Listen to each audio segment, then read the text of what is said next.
तो ये जिज्ञासा थी कि इतना श्योर। देखिए,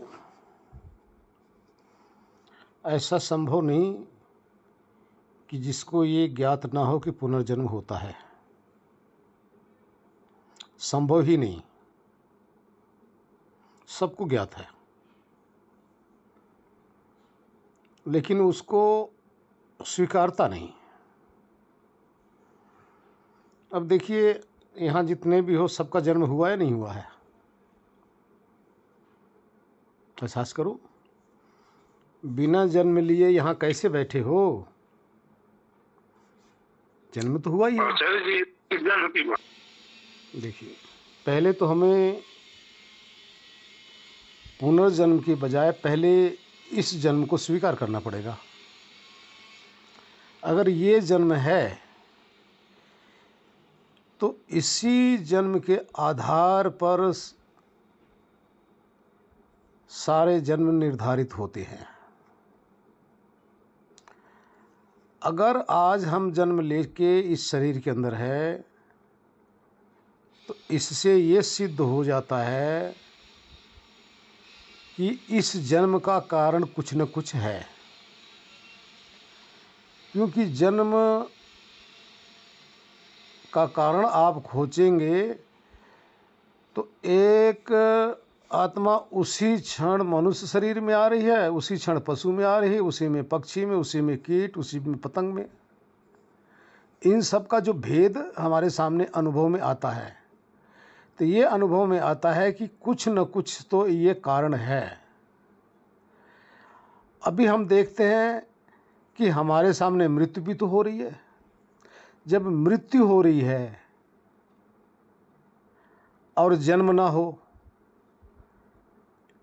तो ये वन वे हो गया, यानी मृत्यु तो हो रही है लेकिन जन्म हमारे सामने देखने में नहीं मिलता। अगर जन्म भी हो रहा है, मृत्यु भी हमारे सामने दिखाई दे रही है, तो ये टू वे है। ये टू वे हमारे सामने ही प्रकट है। अब हमारे ही परिवार में, हमारे ही घर में संतान की उत्पत्ति होती है और हमारे ही परिवार में, हमारे ही घर के अंदर मृत्यु भी तो होती है। जब अगर मृत्यु हुई और जन्म भी हुआ तो ये दोनों तो हमारे सामने ही अनुभव में आते हैं, या हमारे सामने सब मर रहे हैं, हमारे सामने रोज दुनिया पैदा हो रही है। अगर हम आत्मा को मान लें कि आत्मा नहीं होती, सिर्फ शरीर ही होती है, तो ऐसा भी संभव नहीं। ये तो हम स्वीकार कर चुके हैं और ये भी स्वीकार कर चुके हैं कि आत्मा ही देह को धारण करती है। तो इसी से हमें जन्म और मृत्यु का सिद्धांत का पता चलता है कि जन्म ही है तो मृत्यु भी है, मृत्यु है तो जन्म भी है। अब पूर्व जीवन की बात आ गई। किसी को आप हम देखते हैं, कोई जन्म लेकर अपंग हो जाता है, कोई जन्म लेकर भिखारी हो जाता है, कोई जन्म लेकर अरबपति खरबपति हो जाता है, कोई कर्म करते हुए भी उसको लॉस हो रहा है, कोई ना करते हुए भी थोड़ी मेहनत करने के बावजूद उसको लाखों करोड़ों का फायदा हो रहा है। ये सब हमारा पूर्व जन्मों का कर्मों के आधार पर एक अनुमान हो जाता है। इस अनुमान के द्वारा हमें कर्म सिद्धांत का पता चलता है। ये किसी से छुपी नहीं, सबके समक्ष है। हरिओम। मैं आपको एहसास करा आचार्य जी वो ये अनुमान वाला ज्ञान। जी, देखिए, प्रत्यक्ष ज्ञान तो सिर्फ प्रत्यक्ष तक ही सीमित है। अभी प्रत्यक्ष है, अभी प्रेजेंट तक ही सीमित है। इसके अलावा जो भी ज्ञान होता है वो फिर भूत हो जाता है। वर्तमान का ज्ञान ही प्रत्यक्ष होता है। यदि आप पूर्व जन्म का ज्ञान करना चाहें तो हूबहू वो आपका प्रत्यक्ष तो हो ही नहीं सकता। हाँ, आपके अंदर, सबके अंदर आप अनुभव करो, पूर्व जन्मों के संस्कार, पूर्व जन्मों के बहुत सी चीज़ें आपकी वृत्ति के अंदर हमारी समाई हुई हैं। जैसे आप ध्यान करने बैठ जाओ या वैसे अकेले में बैठ जाओ, जब ध्यान गहरा हो जाता है या अकेले में बैठे हो, कुछ ध्यान भी नहीं कर रहे हो, तो ऐसी-ऐसी हमारे मन के अंदर वृत्तियाँ आने लग जाती हैं, जब हर प्रकार से मन शांत होता है तो। जिसको अभी इस जन्म में हमने देखा ही नहीं, इस जन्म में वो है ही नहीं, तो ऐसे ऐसे जो दृश्य आपके सामने प्रकट होते हैं, वो दृश्य कहीं न कहीं आपने उस दृश्य का साक्षात्कार हमने किया हुआ है। जब आप और गहराई से उसी दृश्य को लेकर आप शांत होकर बैठ जाइए, उसी दृश्य का चिंतन कीजिए, बहुत सूक्ष्म बुद्धि से, तो वही दृश्य आपको उसके आगे की स्टोरी बताना शुरू कर देगा। लेकिन हाँ, वो आपको देश नहीं बता सकता, आपको स्थान नहीं बता सकता, क्योंकि दो प्रकार का संस्कार हमारे शरीर के अंदर, हमारे मन के अंदर विद्यमान है। एक दृष्ट संस्कार, एक अदृष्ट संस्कार। दृष्ट, अदृष्ट। दृष्ट उसको कहते हैं जो हमारी दृष्टि से इसी जन्म में, इसी जीवन में देखा हुआ है, और वो हमारे मन के अंदर वो पूरा का पूरा देश काल सब विद्यमान है। वो आपको स्थान बता सकता है कि इस स्थान फला देश में ये हमने देखा था, स्मृति के द्वारा। लेकिन जो अदृष्ट संस्कार है, ये आपके पूर्व जन्मों का है। वो हूबहू वहाँ का नक्शा, वहाँ के आसपास का मकान, आसपास का वातावरण, पूरा का पूरा आपके चित्र के अंदर तो आ जाएगा, लेकिन उससे हम ये नहीं जान सकते कि ये कौन सा जगह है, किस देश में है, इस जगह का नाम क्या है, कौन से डिस्ट्रिक्ट में है, कौन से राष्ट्र में है, ये हम नहीं देख सकते, क्योंकि ये अदृष्ट संस्कार है। लेकिन हमारे अंदर वो प्रकट तो है। कभी आप लोगों ने एक अनुभव किया होगा, कभी आप लोगों ने आकाश में उड़ते हुए अपने आप को अनुभव किया होगा। उस स्थिति में हम जमीन पर पेड़ पौधे, मकान, पहाड़, ये सब देखते हैं। जब ये सब देखते हैं तो वहाँ ये गौर करने वाली बात है कि जिस भी समय हम आप दृश्य को देखते हैं एकाकार होकर, उस समय हमारे शरीर का ज्ञान नहीं रहता। उस समय हमारे उस दृश्य का ही ज्ञान रहता है। तो जब आकाश में उड़ते हुए आप उसको देख रहे हैं, तो आप वहाँ सिर्फ दृष्टा हैं। आप अपने शरीर किस शरीर में है ये जानने में आप असमर्थ हैं, क्योंकि शरीर को जब देखने लग जाएंगे तो इस दृश्य के देखने में असमर्थ हो जाएंगे। जब दृश्य को देख रहे हैं तो शरीर को देखने में असमर्थ हो जाएंगे। इस तरह से हम आकाश में उड़ते हुए पूरा चित्र को हमने चित्राया हुआ है, अर्थात अपने मन के अंदर वो संस्कार उपस्थित किया हुआ है। वो कैसा है? जिस समय हम पक्षी जोन में थे, उस समय उड़ते हुए इस चित्र को हमने फिल्मा लिया है।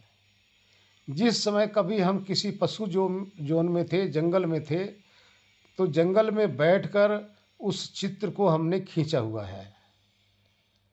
जब पानी के अंदर थे तो कभी हमने उसी चित्र को खींचा हुआ है। अर्थात ये चित्र हमारे अंदर अभी भी अंकित हैं। अगर आप बैठ जाएंगे, अनायास ही आंखें बंद कर लो, सारे आपकी इंद्रियां काम करना बंद बंद कर दे, तो आपके सामने तरह तरह के जो चित्र आते हैं, ये चित्र, इसी का नाम संस्कार है। और इस संस्कार को हम हमेशा अपने मन के अंदर फिल्माकर इसके अंदर स्टोर करते रहते हैं, और इसी के अनुसार हमारा भोग चलता रहता है।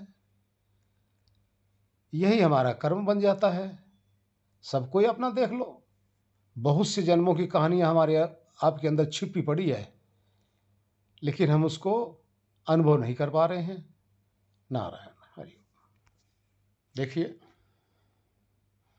जितने जन जन्म ले रहे हो ना, जितने जन हमने जन्म लिया है और जो आगे भी जन्म ले रहे हैं, सबको अपने पूर्व जन्म की कहानी याद है।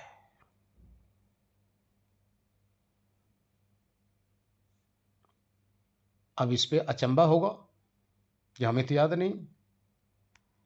बिल्कुल याद है, 100% याद है, सबको याद रहता है। कब याद रहता है? कि जब कोई बालक जन्म लेता है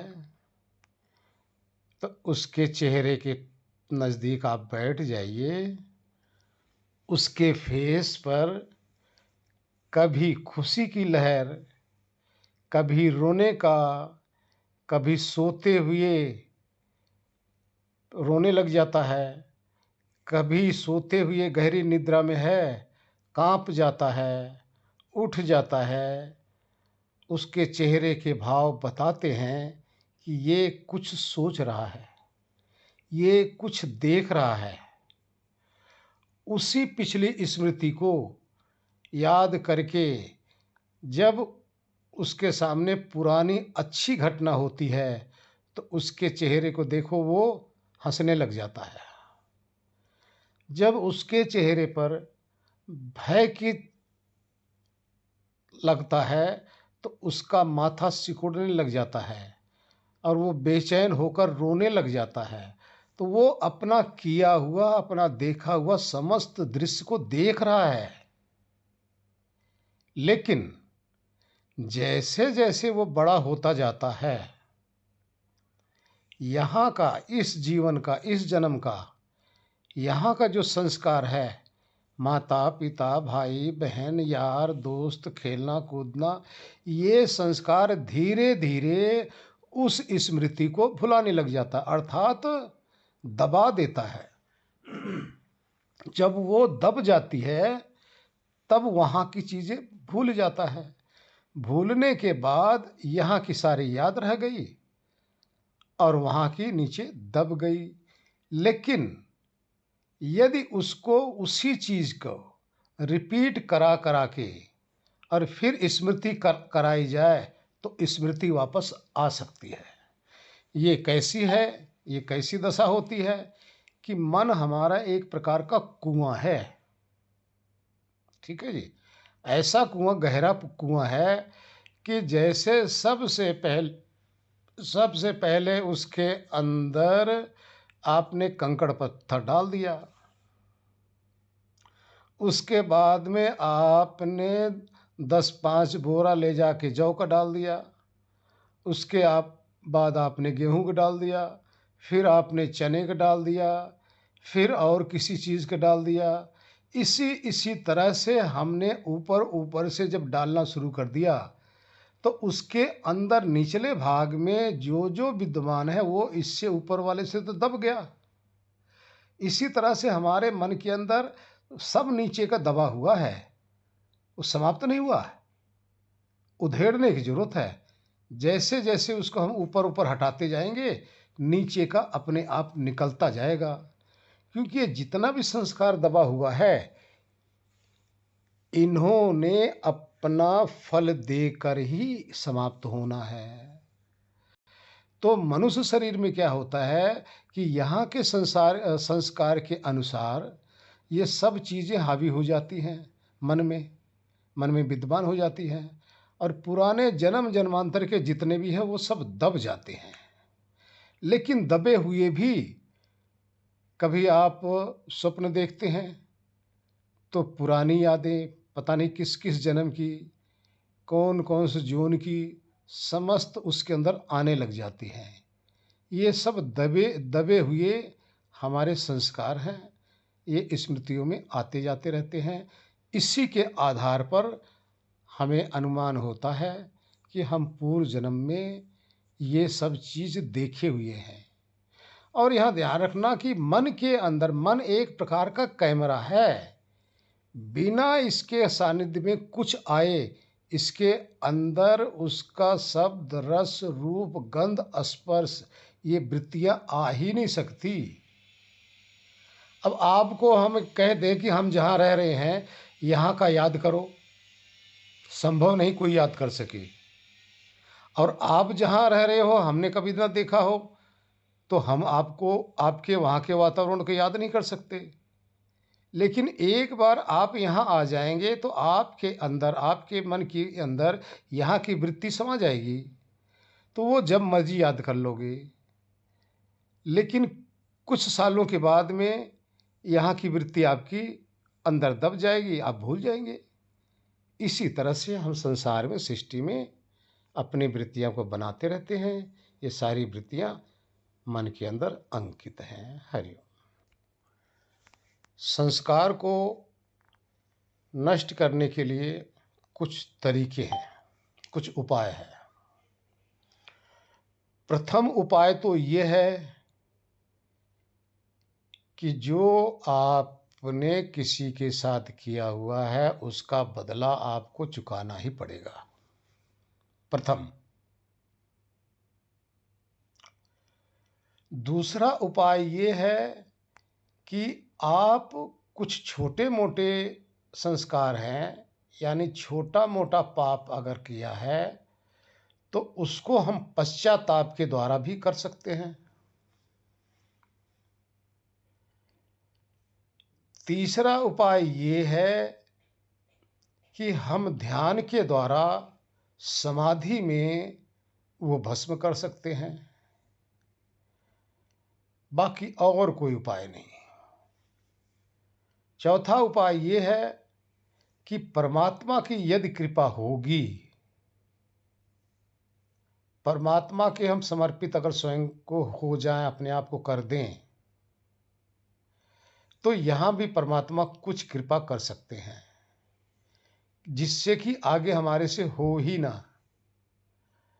परमात्मा, ध्यान देना, परमात्मा पाप को क्षमा नहीं करेंगे, लेकिन हमारे ऊपर कृपा ये करेंगे, हमारे अंदर बैठकर हमें सदा एहसास कराते रहते हैं पाप और पुण्य का। कभी हम लोगों ने एहसास किया होगा, कोई गलत काम के प्रति हम सोचते ही हैं तो अंदर से एक आवाज़ आती है, एक एहसास होने लग जाता है हृदय में, नहीं गलत है।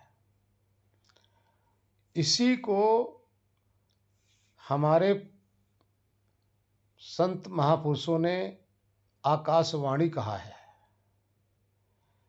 और इसी को कुछ समाज ने गैब की आवाज़ कहा है।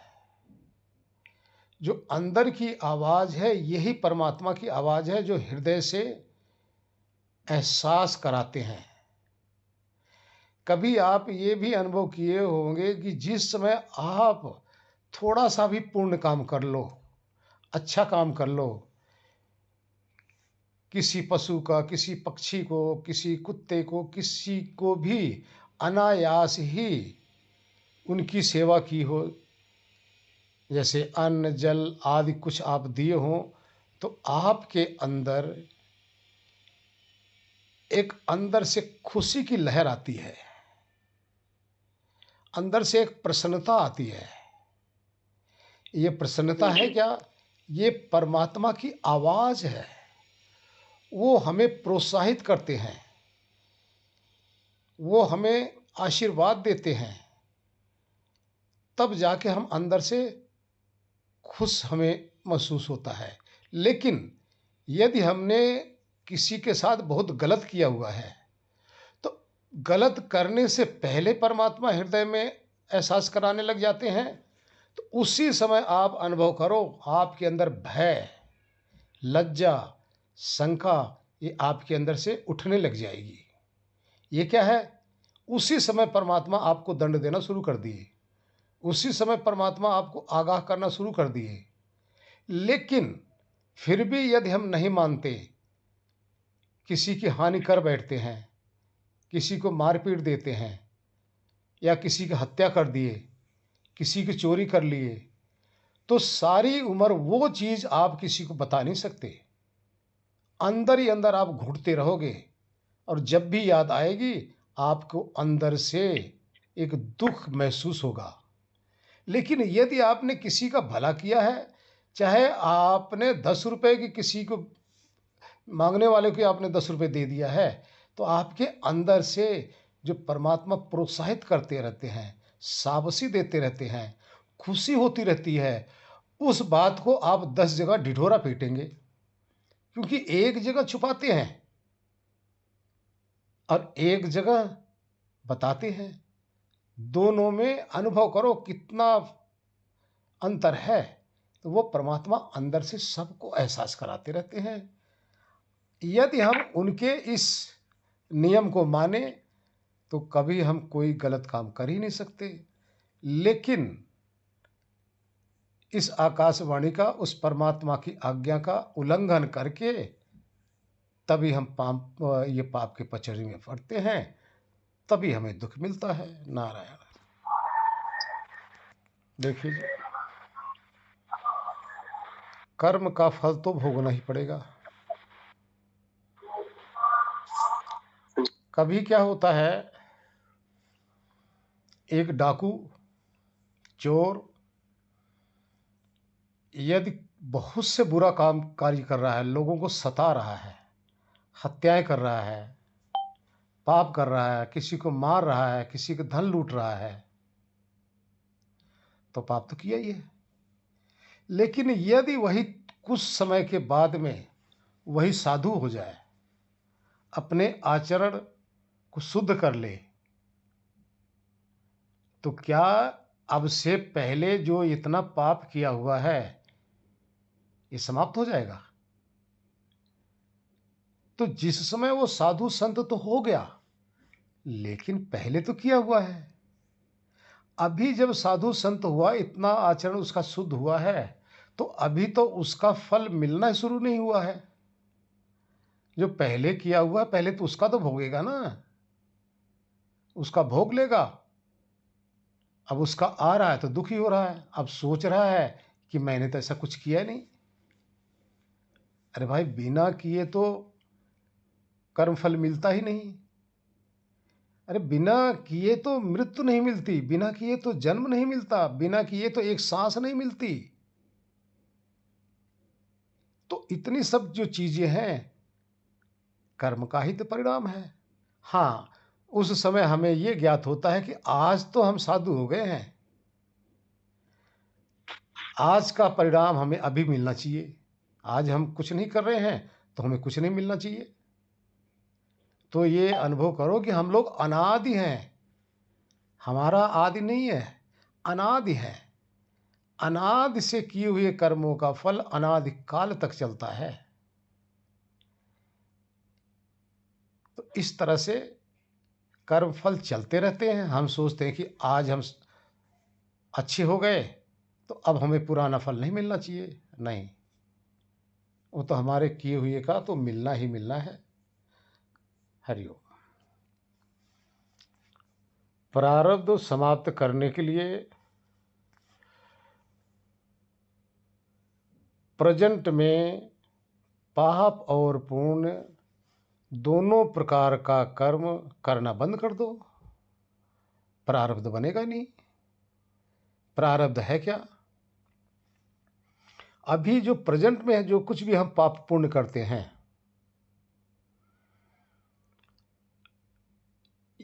ये प्रेजेंट बीतते ही पिछला क्षण प्रारब्ध हो जाता है। प्रेजेंट ही हमारे अधीन है और प्रेजेंट ही पास्ट हो जाता है, और हर फ्यूचर हमारे सामने प्रेजेंट बन के आएगा। इस प्रेजेंट हमारे जब हाथ में है तो इसको हम जिस भी अनुसार जैसा भी चाहें वैसा कर्म करके प्रारब्ध को हम समाप्त कर सकते हैं।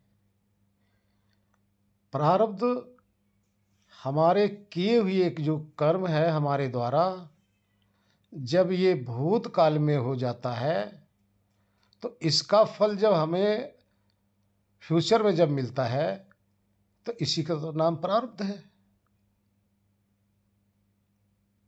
इसको तो हम ही बनाते हैं, हम ना चाहें तो ये बने ही ना। तो अब इस प्रारब्ध को समाप्त करने के लिए क्या करना है हमें? इसके लिए हमें वीतराग हो जाना है।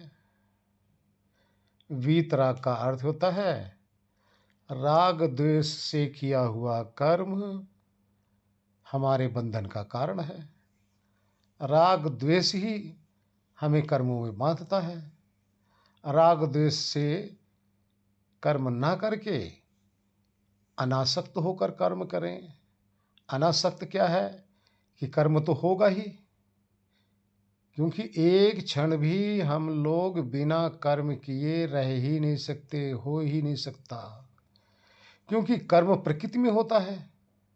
कर्म आत्मा में तो होता नहीं, प्रकृति में हो रहा है। गुण ही गुणों में बरत रहे हैं, लेकिन इसका कर्ता चेतन है। दो प्रकार के कर्म हो रहे हैं, एक स्वतः ही हो रहा है और एक हमारे राग और द्वेष के कारण से हो रहा है। जो राग द्वेष के द्वारा जो कर्म हो रहा है ये प्रारब्ध का कारण है, और जो अनासक्त भाव से जो कर्म हो रहा है ये बंधन वाला है ही नहीं। इसलिए वीतराग का कभी जन्म होता ही नहीं,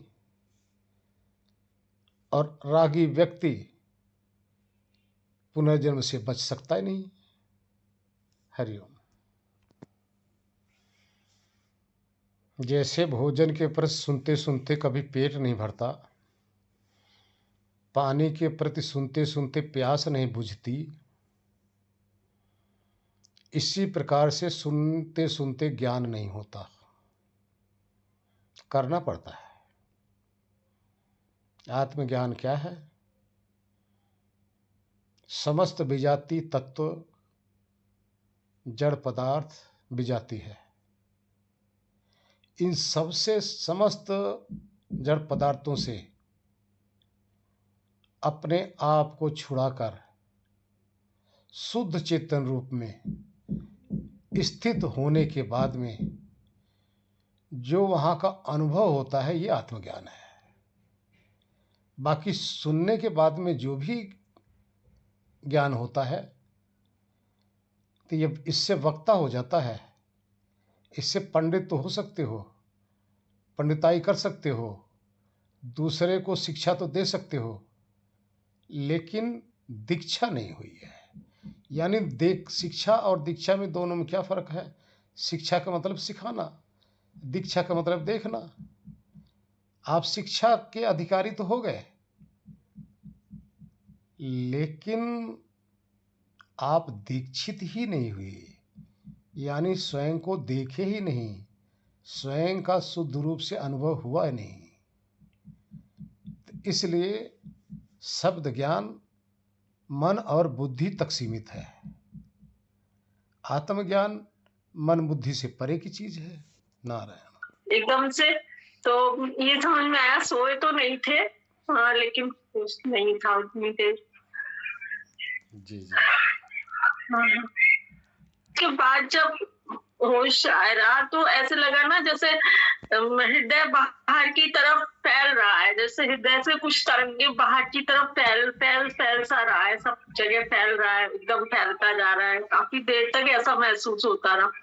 जी नींद नहीं आई बहुत टाइम से। दीदी ने बताया वैसा ही मुझे भी कई बार हुआ। एकदम गहराई में जाके होश ही नहीं रहता कि मतलब कहाँ चले गए। और आज तो जब मैं सुबह कर रही थी प्रैक्टिस तो मतलब ऐसा लहरें जैसी आती हैं और पूरा आगे की तरफ ये जो अपना थर्ड आई होता है वहां पे पूरा प्रकाश ऐसा हो जाता है, फिर वो चला जाता है, फिर लहर सी आती है और फिर से वैसे ही हो जाता है और फिर चला जाता है। जी जी जी जी दीदी यही लगता है ना हृदय से। जब ये सारी तरंगे वगैरह सब समाप्त हो जाएगी ना, तभी हृदय के अंदर से एक फवारा छूटेगा। ऐसा फवारा जो असीम आनंद का भंडार होगा।